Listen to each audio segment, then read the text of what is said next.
प्रयागराज का आज मौनी अमावस्या का मुख्य स्नान है और कल सायंकाल 7 बजे से ही काफी बड़ी संख्या में श्रद्धालुजन प्रयागराज पहुंच करके स्नान भी कर रहे थे और काफी बड़ी संख्या में श्रद्धालुजन ब्रह्म मुहूर्त का भी इंतजार कर रहे थे। एक दुर्भाग्यपूर्ण हादसा इसी दौरान अखाड़ा मार्ग पर संगम के तट पर हुआ, जिसमें 90 से ज्यादा लोग गंभीर रूप से या सामान्य रूप से घायल हुए। यह हादसा भारी भीड़ के द्वारा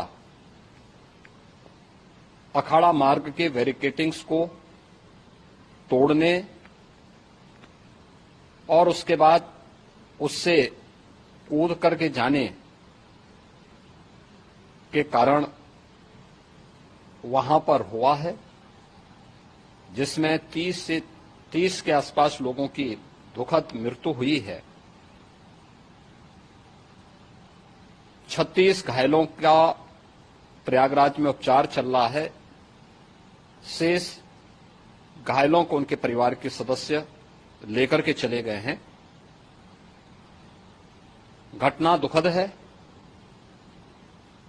मर्माहत करने वाला है।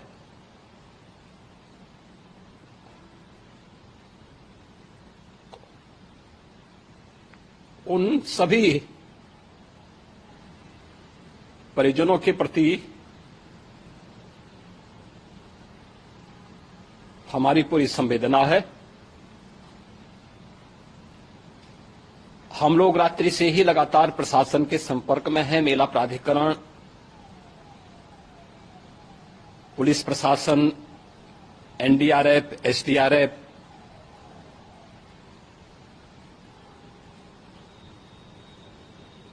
और भी अन्य जितने भी व्यवस्थाएं हो सकती थी उन सबको वहां पर तैनात किया गया है। परिणाम उसी का है कि हादसे के कुछ ही देर के बाद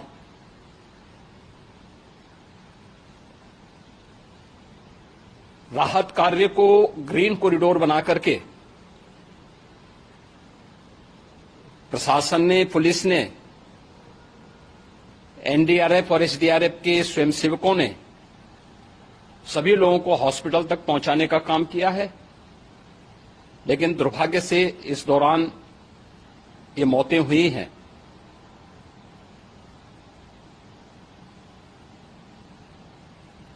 स्वाभाविक रूप से इन सब मुद्दों पर प्रश्न उठना स्वाभाविक भी है।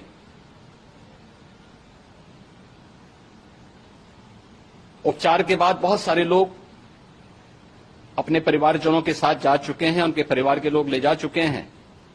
जो बाकी बच्चे हैं उनका उपचार चल रहा है। उपचार के सारे इंतजाम वहां किए गए हैं।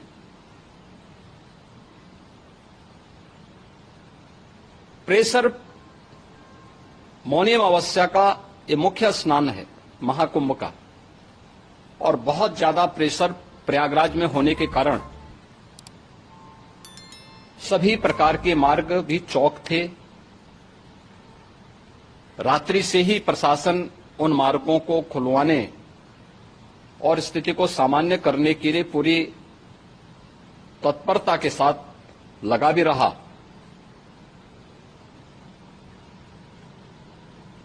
ये सभी घटनाओं के बाद, ये जो हादसा हुआ है, इस हादसा के बाद वहां पर अखाड़ों ने जो आज अमृत स्नान ब्रह्म मुहूर्त में 4 बजे से प्रारंभ होना था, मेला प्राधिकरण के अनुरोध पर उन्होंने स्थगित किया था। अपराह्न में अमृत स्नान प्रारंभ हुआ, जिसमें सभी अखाड़ों ने और अन्य जो सहयोगी संस्थाएं हैं उन लोगों ने इसमें भाग लिया। सभी पूज्य आचार्य महामंडलेश्वर भी इस अमृत स्नान में भागीदार बने। प्रयागराज में आज 8 करोड़ से अधिक लोगों का, श्रद्धालुओं का दबाव था।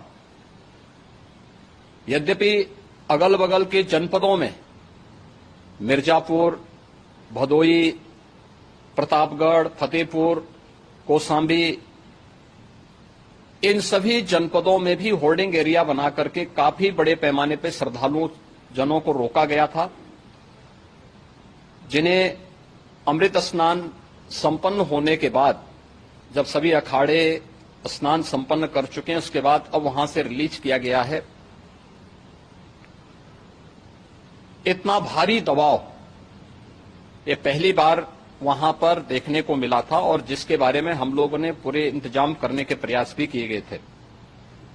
रेलवे स्टेशनों पर, चाहे वह झूसी हो, चाहे वह प्रयागराज सिटी हो, प्रयागराज हो, फाफामऊ हो, उन सभी पर लगातार दबाव बना रहा। रेलवे ने भी इस दौरान वहां के दबाव को ध्यान में रखते हुए मेला स्पेशल चलाई।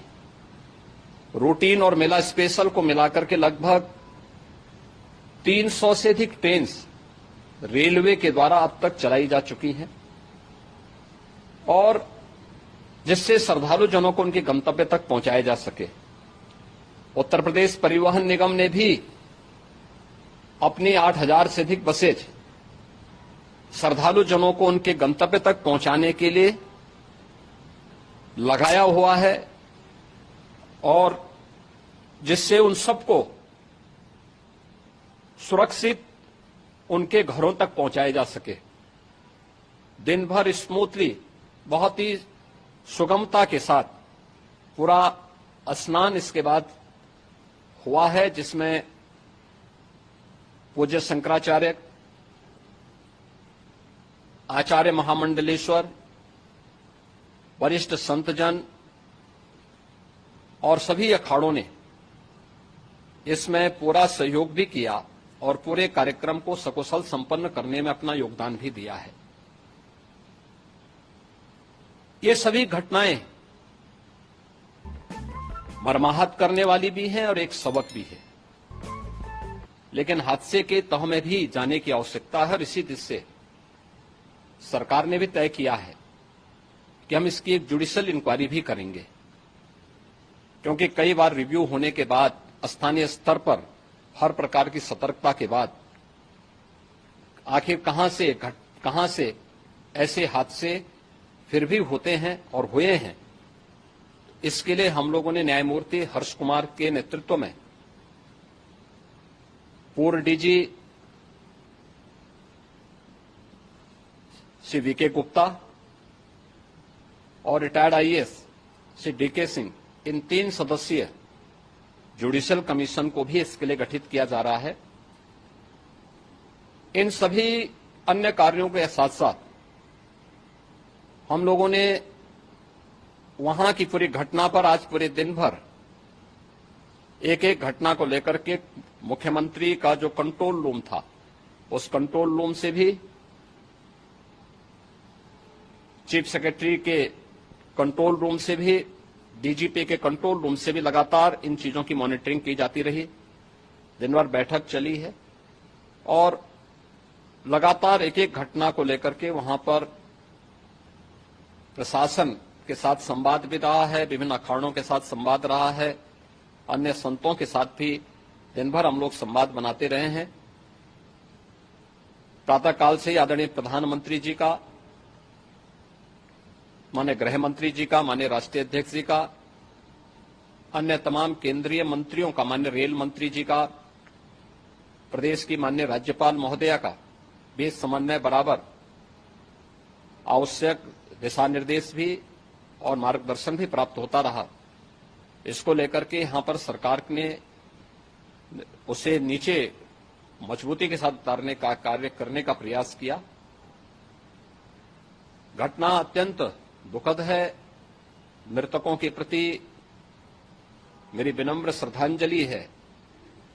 जितने भी मृतक के परिजन हैं, उन सभी परिवारजनों के प्रति जिन्होंने अपने परिवार के सदस्यों को खोया है, मेरी संवेदनाएं हैं। विनम्र श्रद्धांजलि उनके प्रति संवेदना मेरी है। और इस पूरी घटना की हम लोग न्यायिक जांच करवा करके इसकी तह में भी जाएंगे। इसके अलावा पुलिस के स्तर पर भी अलग से हम लोग इसके एक अलग से भी जांच करवाएंगे कि आखिर कहां पे ऐसे हादसे किन कारणों से हुए हैं, क्योंकि पहले से इस बारे में हम लोग, हमारी रणनीति थी कि इतनी बड़ी संख्या में श्रद्धालु वहां पर आएंगे। मृतक के परिजनों के प्रति हम प्रदेश सरकार की तरफ से, जिन्होंने इस हादसे में अपने परिवार के सदस्यों को खोया है, वहां पर मेला प्राधिकरण के पास वो पूरी सूची है, उन लोगों ने उसको वहां पे जारी भी किया है। मैं उन सब के प्रति अपनी संवेदना भी व्यक्त करता हूं और परिवारजनों को हम प्रदेश सरकार की तरफ से 25-25 लाख रुपए की आर्थिक सहायता की घोषणा भी कर रहे हैं। और न्यायिक आयोग इस पूरे मामले को देख करके एक समय सीमा के अंदर राज्य सरकार को अपनी रिपोर्ट देगा और इसमें आने वाले समय में या आने वाले स्नान के लिए भी हम और कैसे व्यवस्था को और सुदृढ़ किया जा सकता है, इसके बारे में भी कल मुख्य सचिव और डीजीपी स्वयं एक बार प्रयागराज जाकर के उन सभी मुद्दों को देखेंगे। आवश्यकता पड़ती है तो फिर इसमें, यद्यपि आज प्रदेश सरकार के तमाम वरिष्ठ अधिकारियों को हम लोगों ने अलग अलग स्थानों पर वहां लगाया गया था और वे सभी पूरी तत्परता के साथ, प्रमुख सचिव नगर विकास वहीं थे, पीडब्ल्यूडी के प्रमुख सचिव भी वहीं पे थे, पावर कारपोरेशन के चेयरमैन भी वहीं पे मौजूद थे, जिन एक एक मुद्दों पर वहां पर वे लोग लगातार निगाह रखे हुए थे। लेकिन दुर्भाग्यपूर्ण घटना और ये मर्माहत करने वाली घटना है।